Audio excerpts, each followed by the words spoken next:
আমার চ্যানেলে আপনাদের সবাইকে জানাচ্ছি স্বাগত। বাচ্চা বড় সবার প্রিয় দুর্দান্ত একটা পাস্তা রেসিপি নিয়ে আজকে চলে এসেছি। প্রথমে আমি নিয়ে নিয়েছি স্প্রিং পাস্তা, যেগুলো আগে দেখলেন সেগুলো আমি হালকা করে একটু সিদ্ধ করে নিয়েছি। আর ভেজিটেবলস তো আপনার যা ইচ্ছা সেটা দিতে পারেন। আমি এখানে দিয়ে দিয়েছি ব্রকলি, ক্যারট, অনিয়ন, তারপরে স্প্রিং অনিয়ন দিয়েছি, ক্যাপসিকাম দিয়েছি। আপনারা যেটা যেটা আপনাদের পছন্দ ভেজিটেবলসে আপনারা এখানে সব কিছু অ্যাড করতে পারেন। কড়াইশুঁটি অ্যাড করতে পারেন, কেউ কেউ আলু দিতে পারেন, আপনাদের ইচ্ছে মতো।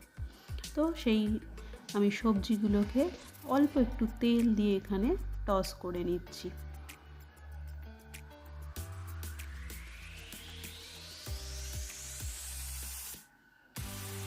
এইভাবে অনেক সবজি দিয়ে পাস্তা বানিয়ে আপনারা বাচ্চাদেরকে দিতে পারেন, আপনারা নিজেরা খেতে পারেন। এটা ভীষণ হেলদি হবে। আর এখানে আমি কিন্তু আগে বলে রাখছি, সুজি পাস্তা ইউজ করেছি, আজকাল মার্কেটে খুব পাওয়া যাচ্ছে। তাহলে এইভাবে আমরা ময়দাটাকে অ্যাভয়েড করতে পারছি, আর আমরা একটা খুব ভালো টিফিন বানিয়ে দিতে পারি আমাদের ফ্যামিলি মেম্বারদের জন্য। তো সবজিটা এইভাবে আমি হালকা একটু ফ্রাই করে নিলাম। দিয়ে দিচ্ছি স্বাদ মতো নুন,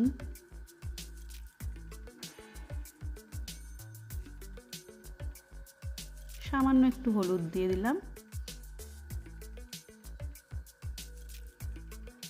হলুদটা এখানে অপশনাল, আপনারা যদি নাও দিতে চান কোনো ব্যাপার না। ক্যাপসিকামটা আমি একটু পরে অ্যাড করলাম, যাতে ওর ফ্লেভারটা বেশ থাকবে। ক্যাপসিকামটা বেশি ভাজা ভাজা হয়ে গেলে দেখবেন ওর ফ্লেভারটা একটু চলে যায়, ওই জন্য একটু লাস্টে আমি ক্যাপসিকামটা অ্যাড করলাম।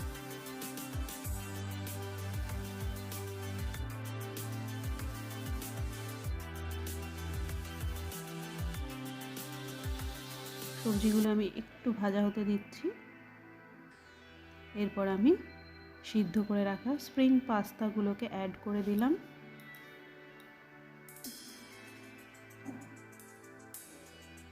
নিয়ে পুরোটাকে একটু মিশিয়ে নিচ্ছি ভালো করে।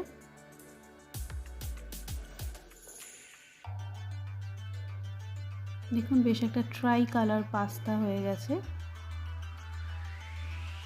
ভীষণ কালারফুল লাগে এগুলো দেখতে, নানান রকম সবজি দিয়ে। এখানে আপনারা ইউজ করতে পারেন red bell pepper, yellow bell pepper, অনেক কিছু এখানে আপনারা ইউজ করতে পারেন। আমি এখানে ইয়েলো বেল পেপার দিয়েছি, একদম পাতলা পাতলা করে কেটে। এবার সামান্য একটু গোলমরিচ ওপর থেকে ছড়িয়েই গরম গরম সার্ভ করুন পাস্তা। আজকের রেসিপি যদি আপনাদের ভালো লাগে লাইক করুন, কমেন্ট করুন আর প্রচুর শেয়ার করুন।